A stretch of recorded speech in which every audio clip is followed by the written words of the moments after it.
Welcome back, everybody, to another episode of Dive Into Diet. I'm with the star of the show, Lucas Schmidt. What's going on, man? Talking about food again. Food again. This seems to be a theme. Well, that is Dive Into Diet. Diet, yeah, it's true. Dive into diet. Hey, we're doing the right show here. We're at the right place. We got the All right topic for the right show. Yeah. And even more like bringing things full home, you know, we're on the Performance Medicine YouTube channel. Yeah. So we're bringing in food with medications. Yep. Performance medicine is an integrated medical practice. This works. Yes, works. It does. So we're going to talk about, I guess you could call them like maybe red flags that you might consider. Red flag meaning warning. Sometimes this isn't to scare you. It's just something to consider with your food and if you're taking certain medications. Okay? Got it. Now, I'm not a doctor, so this is always a discussion to be had with your doctor. And in fact, if you're being prescribed a medication in an appointment, you might say, I eat this food. Is this safe with this medication? Because I can tell you now, we're going to talk about two different sort of categories today.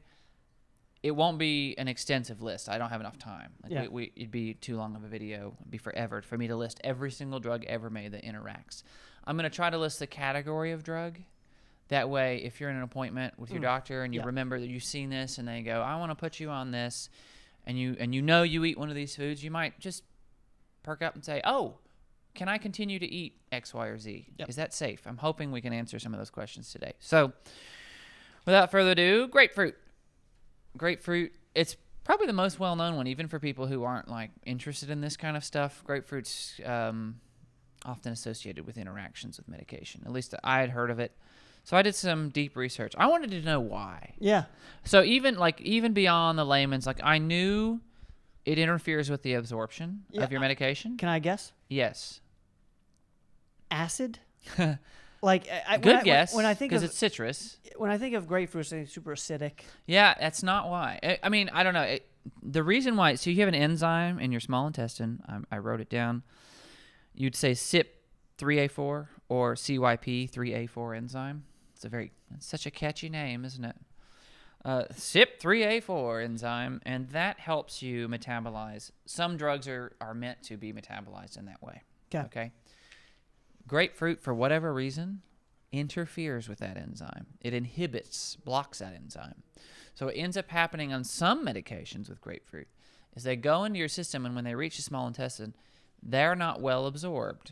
So you think, oh, so you just poop them out or pee them out or whatever. No. They don't metabolize properly, so they pour into your bloodstream.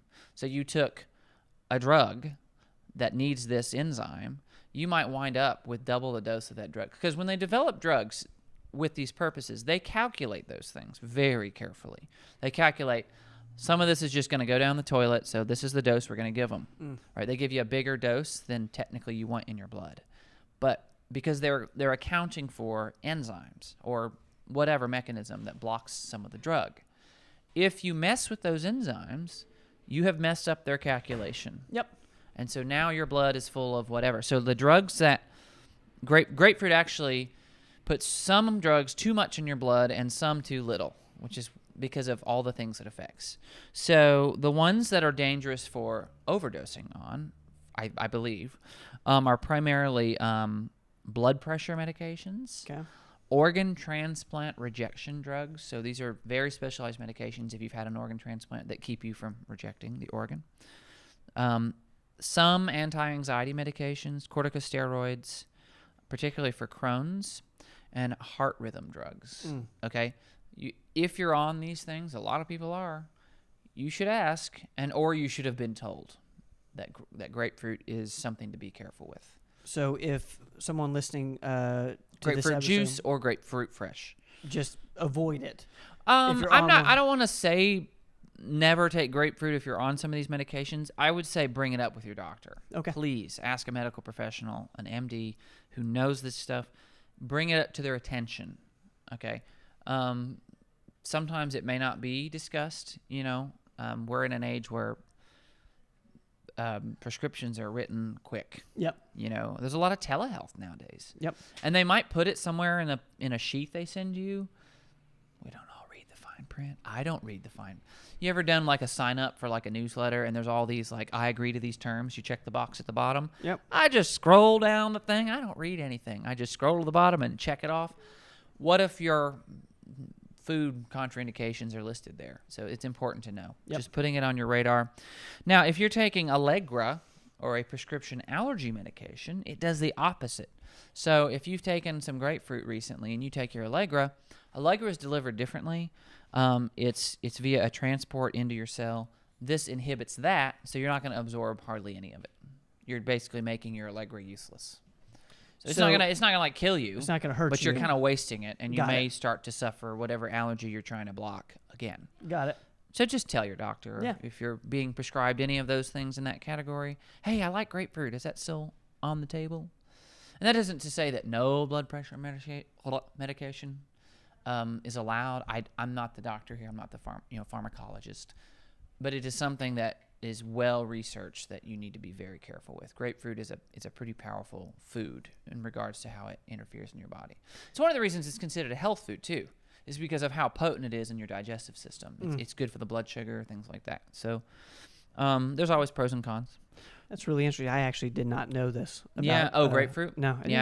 The next one, you good for the next one? I'm ready. Any Let's questions about grapefruit? I love grapefruit. I'm so glad I'm not on a blood pressure medication, so I can eat it. A quick, so if you like grapefruit, do you have like a special spoon for grapefruit that has like sharp edges? No, I don't. I kind of eat it like an animal. I used to hate grapefruit. I used to absolutely despise it because it tasted like sour chemical. Yeah, it's like a cleaning agent. It's an acquired taste. But my taste buds changed over the past few years. I drank some grapefruit juice that I juiced, and it was so clean and refreshing. And now I've gotten to where I can eat it. And I don't like the white skin. I can't eat that. It's real bitter. So I break that apart, but it like pulverizes the grapefruit, so I end up just putting my face in it. I'm kind of eating it over the sink. My grandmother used to eat grapefruits, and she has like special spoons for them. I've seen those. You can like dig. Where you cut it in half and you salt it, and then you sit there and eat it like it's a delicacy. Yeah. I ate it like I'm gonna die in 2 minutes. Like, oh my gosh, this is the last thing. I need the grapefruit. Oh. I mainly just don't want to lose any of the juice or the dribbles, so it's best eaten over a sink or in a bathtub. Yeah. The next one is this was one I was surprised by because I was looking up when I try to formulate fun topics, and I did not expect to see this. Dairy products, particularly dairy, but mainly foods that are really high in calcium. Okay, dairy is usually the most common when it comes to calcium, and antibiotics. Now, this one isn't like you can't have this if you're on antibiotics. This one's a little different, so it's a little bit more of a relaxed boundary. It's like within 2 hours, so we don't want to be before and after the antibiotic. So antibiotics.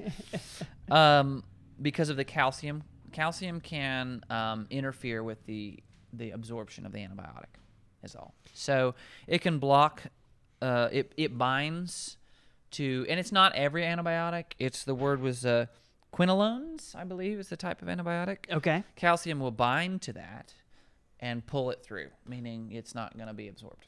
So if someone is taking a quinolone, wait 2 hours before you'd have a dairy. Dairy. Okay. And that's not too bad. Yeah, of course you don't want to take it. I don't believe antibiotics are best on an empty stomach. I'm sure there's specific instructions for some of them. Most of the time, it's recommended you take one on. I believe with food. Yep.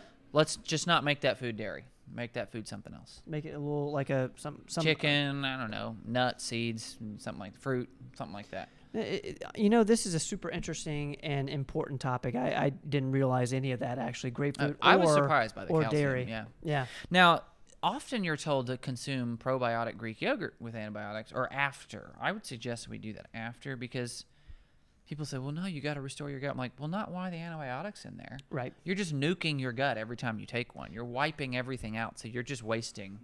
That yogurt's going down the toilet. You're getting protein, but you're not getting those probiotics. You're killing them. They are getting vaporized the second they land. It's an interesting topic, the probiotic with the antibiotic. Yeah, it's better. That's more of a, I'm done with my round. My infection is gone. I got to rebuild the gut. Yeah. Because I've just, I've gone after a fly with a bazooka in my body and killed the fly, but now let's rebuild. So that's what I think Greek yogurt's for. So anyway, that's another topic, I guess. Tangents. So is that an episode? Is that a part one? That's a part one. That's a part one. We're you heading got to come back for part two. We're heading into part two. Yeah. All right, guys. Part 2 is next week. We're going to keep this going with the foods you should avoid while on certain medications. Yep. Show? Show. There we go. Guys, thank y'all. We'll see you next week for part 2. Don't